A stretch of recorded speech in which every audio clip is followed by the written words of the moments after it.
اکثر جو بھی درد مند لوگ ہیں امت کے بارے میں سوچتے ہیں، غور و فکر کرتے ہیں، وہ اتحاد اتحاد اتحاد اتحاد کا واعظ کہتے ہیں، اور وہ اتحاد جو ہے اس کے لیے کوئی بنیاد ہے نہیں،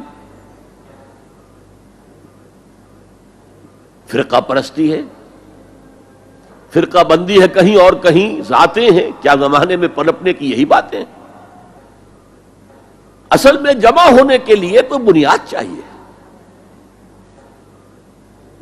قرآن جمع کرتا ہے کس اعتبار سے؟ دیکھیے، جانوروں کا ایک گلہ ہے جا رہا ہے، بھیڑیں بکریوں کا، ایک آدھ کتا بھی ان کو کافی ہے جمع رکھنے کے لیے، ذرا بکری کوئی ادھر ہوئی، وہ کتا آیا، وہ پھر واپس اپنے گلے کے اندر مل گئی، ایک دو کتے بھی کافی ہیں، بڑے سے بڑے گلے کو سنبھال کر رکھنے کے لیے ایک دو کتے کافی ہیں۔ لیکن انسانوں کو اگر جمع کرنا ہے تو پہلے ان کے اندر فکری اور ذہنی ہم آہنگی پیدا کرنا ضروری ہے،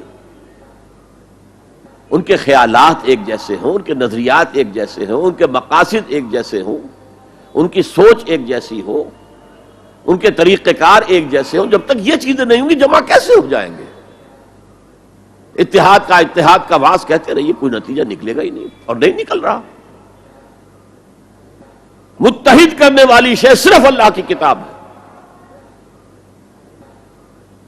یہ آپ کے اندر فکری ہم آہنگی پیدا کرے گی، اور وہ بھی صرف قرآن کی تلاوت سے نہیں، قرآن کو سمجھنے سے، سمجھ کر پڑھنے سے، جس کے لیے میں بار بار عرض کر چکا ہوں کہ سمجھ کر پڑھنے سے مراد کیا ہے؟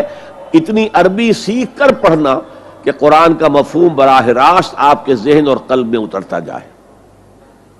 آپ کسی مترجم کے ترجمے کے ذریعے سے قرآن نہ پڑھیں، وہ سیکنڈ ہینڈ نالج ہو جائے گا، وہ تو آپ مترجم کی آنکھ سے قرآن پڑھ رہے ہیں، اپنی آنکھ سے نہیں پڑھ رہے ہیں۔ اگر اس طریقے سے قرآن کے ساتھ جڑ جایا جائے تو ذہنی ہم آہنگی ہوگی، فکری ہم آہنگی ہوگی، مقصد ایک ہو جائے گا، اعلاء کلمت اللہ۔ وہ جو کہا کسی نے کہ میری زندگی کا مقصد تیرے دی کی سرفرازی، میں اسی لیے مسلمان، میں اسی لیے نمازی۔ اگر مقصد ایک ہوگا تو ہم مقصد لوگوں کو کہتے ہیں امت۔ اما یا اموں کے معنی ارادہ کرنا، آمین البیت الحرام، وہ لوگ جو بیت الحرام کا قصد کر کے جا رہے ہیں، سفر کر رہے ہیں۔ تو امام جس کا کہ سب لوگ پیروی کر رہے ہیں، راستے کو امام کہتے ہیں اس لیے کہ آپ بھی راستے کے پیچھے پیچھے جا رہے ہیں، فالو کر رہے ہیں راستے کے ساتھ، راستہ مڑ گیا آپ بھی مڑ گئے۔ تو امت وہ ہے ان لوگوں کا مجموعہ جن کا مقصد ایک ہے۔ آج ہم کہتے ہیں امت مسلمہ، امت مسلمہ، کہاں ہے امت مسلمہ؟ وحدت امت کا سب سے بڑا خودی خواہ ہندوستان میں علامہ اقبال، ایک ہو مسلم حرم کی پاسبانی کے لیے، نیل کے ساحل سے لے کر تا بخاک کاشغر، لیکن اس کو بھی ماننا پڑا ہے اپنے لیکچرز میں، reconstruction of religious thought in Islam, there is no Muslim Ummah present at this time، کوئی مسلم امت موجود نہیں ہے۔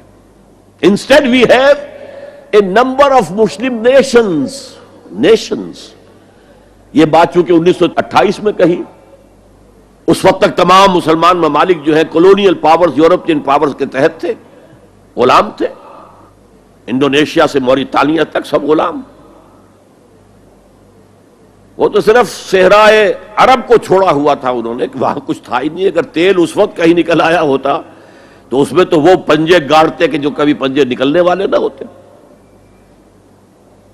بہرحال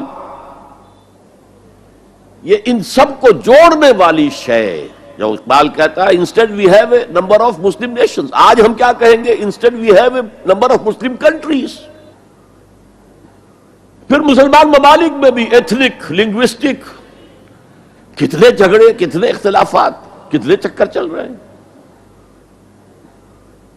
تو اس اعتبار سے سوچئے کہ انسان کو جمع کرنے والی شے صرف وہ ہو سکتی ہے جو ان کے مقاصد کو یکجا کر دے، ان کے نظریات میں ہم آہنگی پیدا کر دے، ان کی سوچ کو ایک رنگ میں رنگ دے، پھر وہ بنیان مرصوص بن جائیں گے۔